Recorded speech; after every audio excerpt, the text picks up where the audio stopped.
Done sir, थोड़ी सी आप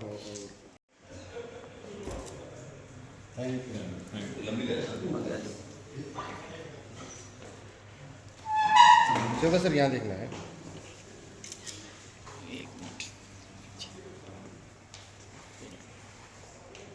थोड़ी सी हो गया।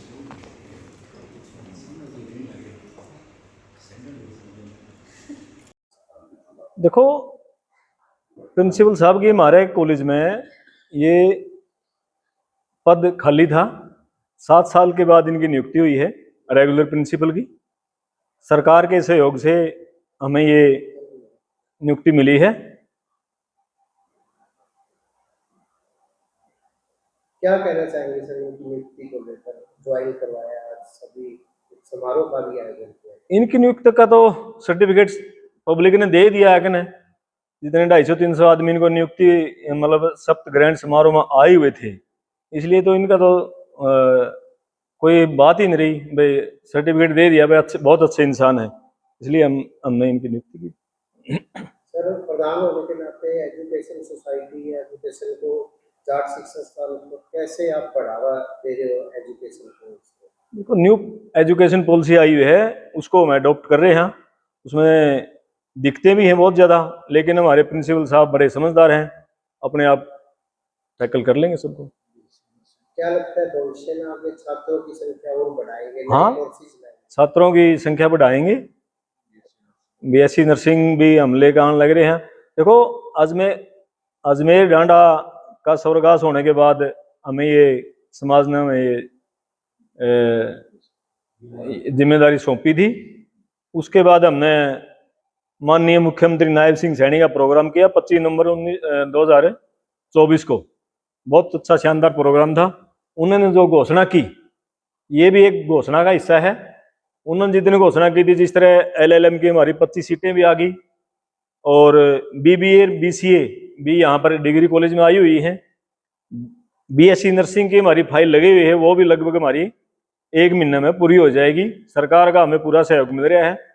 माननीय मुख्यमंत्री नायब सैनी जी का, महिपाल डांडा जी का, सबका हमने शिक्षा के क्षेत्र में पूरा सहयोग मिला हुआ।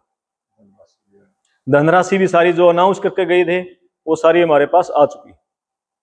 नियुक्ति की गई है प्रिंसिपल के तौर पर, क्या आप देखते हैं जाट एजुकेशन संस्थान को कैसे बढ़ाएंगे आगे, शिक्षा के क्षेत्र में कैसे काम?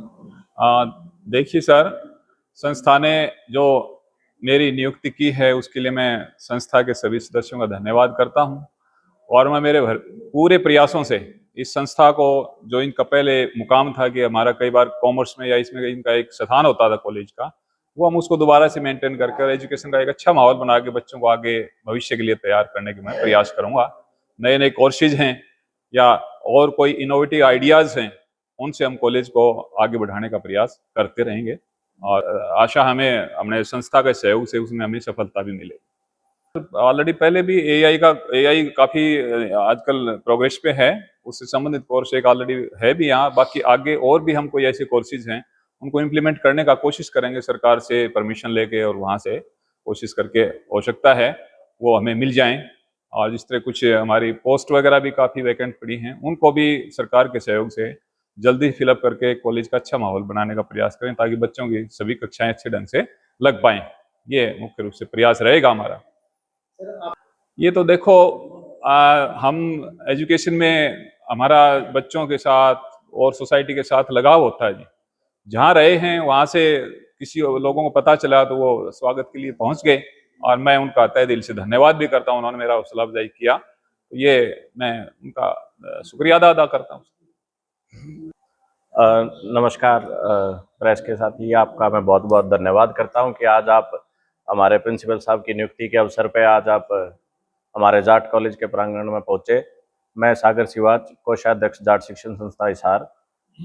हमारी जो इससे पहले जो रेगुलर प्रिंसिपल थे वो IS लाखलान साहब थे, उनके बाद काफ़ी टाइम तक ऑफिशिएटिंग इंचार्ज रहे हैं यहाँ कॉलेज में। उसके बाद अब श्री सुरेंद्र सिंह बाजिया जी का एज अ प्रिंसिपल यहाँ पे सिलेक्शन हुआ है। इसके लिए हम सरकार का, DGHC का, शिक्षा मंत्री और हमारे मुख्यमंत्री जी का बहुत बहुत धन्यवाद करते हैं। और इसके लिए जैसे मैं कोषाध्यक्ष हूँ तो मेरी फील्ड के बारे में बताऊंगा। अब जैसे कि बाजिया साहब हमारे यहाँ एक रेगुलर प्रिंसिपल अपॉइंट हुए हैं। इसके बाद बहुत सी ऐसी भर्तियां हैं जो कि टीचिंग नॉन टीचिंग की हैं, जो कि हमारी अभी वेकेंट है, और उस पे हम अभी एडॉक स्टाफ जो है नियुक्त करते हैं। उसका जो खर्च है वो सीधा सीधा संस्था के ऊपर पड़ता है।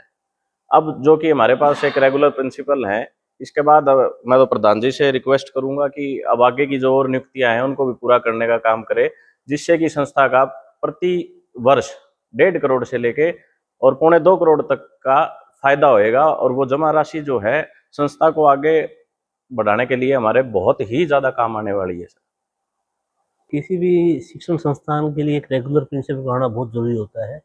हमारे यहाँ काफ़ी पिछले 8 साल से एक रेगुलर प्रिंसिपल नहीं थे, और रेगुलर प्रिंसिपल की अपॉइंटमेंट के बाद ही हम बाकी assistant professor, teaching staff, non teaching staff की रिक्रूटमेंट कर पाते हैं हम। तो ये इसलिए ज़रूरी था, बहुत अच्छे इंसान को हमारी जो कमेटी है, स्क्रूटनी कमेटी या रिक्रूटमेंट कमेटी ने अपॉइंट किया है, उनको यहाँ चुन के भेजा है। तो सबसे मस्ट चीज़ यही होती है कि संस्थाओं में एक रेगुलर प्रिंसिपल हो। उसके बाद आगे की जो चीज़ें हैं, आगे की संभावनाएँ जो हैं, अगर एक अच्छा इंसान, एक अच्छा व्यक्तित्व, अच्छा शिक्षक अगर कुर्सी पे बैठता है, तो उससे हम सभी तरह की उम्मीदें करते हैं कि वो बहुत अच्छे काम के साथ संस्था को आगे लेके जाएँगे। नेचुरल सी बात है, देखो शिक्षा मंत्री और हरियाणा के शिक्षा मंत्री महिपाल राणा जी, हरियाणा के सीएम श्री नायब सिंह जी, वो बहुत अच्छे तरीके से काम कर रहे हैं इस शिक्षा को बढ़ावा देने के लिए। और महिपाल राणा जी का तो व्यक्तिगत तौर पे हमने यहाँ पे पिछले साल 24 नवंबर को बुलाया भी था, माननीय मुख्यमंत्री जी को भी, माननीय महिपाल राणा जी को भी। तो उनका क्या बहुत अच्छा सहयोग रहता है हमारी संस्थाओं को आगे बढ़ाने के लिए।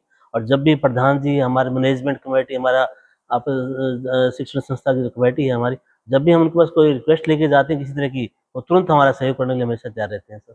देखिए सर, एक मैं कहूँ शिक्षण संस्था परिवार की तरह होती है। उसमें सभी लोग साथ मिलकर काम करते हैं, और प्रिंसिपल सिर्फ एक परिवार का मुखिया होता है। वो सबके साथ बहुत प्रेम पूर्वक, बहुत बिना किसी पक्षपात के काम करने की कोशिश करे, यही बड़ी चीज़ होती है। और बाकी सभी सदस्य उनका सहयोग करें ताकि संस्था को आगे बढ़ाया जा सके। क्या होता है कि जब हम बहुत सारा लंबा चौड़ा परिवार होता है, तो आपस में तना-तनाई या पर्सनल इश्यूज या पर्सनल बेनिफिट हमारे रहते हैं।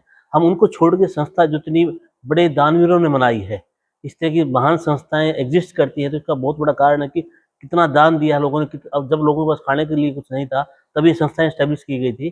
तो ऐसे सिस्टम को जो आगे बढ़ाने के लिए, इस परिवार को आगे बढ़ाने के लिए मुखिया का अच्छा होना, परिवार के सभी सदस्यों का पॉजिटिव माइंड होना, ये बहुत मस्ट है सर, बहुत ज़रूरी है सर। जी।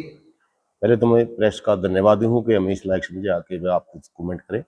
सबसे पहले हमारी जो मैनेजमेंट है, आज से 1 साल पहले आकस्मिक मृत्यु के बाद ये डामाडोल हो सिस्टम हमारा खराब सा हो गया था। उसके बाद हमने दिलदार जी, हमारे दमाद भी हैं प्रधान जी, इनको हौसला दिया और इनको कहा भाई कहीं जाओ, और इन्होंने बड़ी अच्छी सोच से बड़ा फैसला बढ़िया किया कि सीएम साहब से मिले ये, और उनसे प्रोग्राम लिया, और प्रोग्राम हमारा इतना सक्सेसफुल हुआ। जो बड़ा बढ़िया फैसला था, उस फैसले का रिजल्ट बाजिया साहब आज बैठे हैं, ये मैं मिल गया, एक तो मिल गया, क्योंकि इतना बढ़िया आदमी इन्होंने बताया था सिलेक्शन के बाद, लेकिन आज वो प्रैक्टिकल रूप देखा कि भी इतने लोग, मैंने पहली बार, मैं भी रिटायर्ड प्रिंसिपल हूँ, बहुत दुनिया में घूमा फिरा हूँ, कि इतनी बुद्धि पढ़े लिखे लोग, ब्यूरोक्रेट्स, इतने बड़े अधिकारी आए हैं। ये कुछ छोटी बहुत इनके बारे में कहने की हमने तो जरूरत को नहीं, भाग्य तो इतना बढ़िया काम लगा जी, बढ़िया आदमी है ये, हमारी पहली या हम कामयाब हो गए। और सीएम साहब और उनका सबका धन्यवाद है, शिक्षा मंत्री का और प्रधान जी का। आगे जो आ रही है वो भी हम सोचते हैं कि संस्था के लिए बढ़िया काम चलेगा। अभी इनके पांव टिक गए, शायद ये जल्दी काम हो जाएंगे, और जो सिलेक्शन वगैरह है, जो कॉलेज पे बर्डन है, जो पैसे का है, वो ठीक हो जाएगा। और छात्रों की संख्या, असली बात तो है, अगर माहौल ठीक हो तो छात्रों की संख्या भी बढ़ेगी। उम्मीद करते हैं हम कि बढ़िया चलेगा। ये धन्यवाद।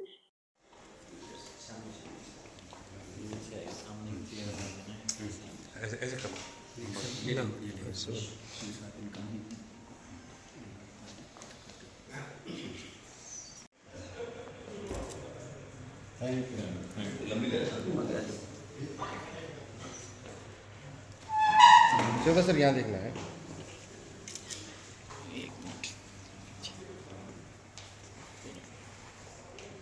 थोड़ी सी और हो गया।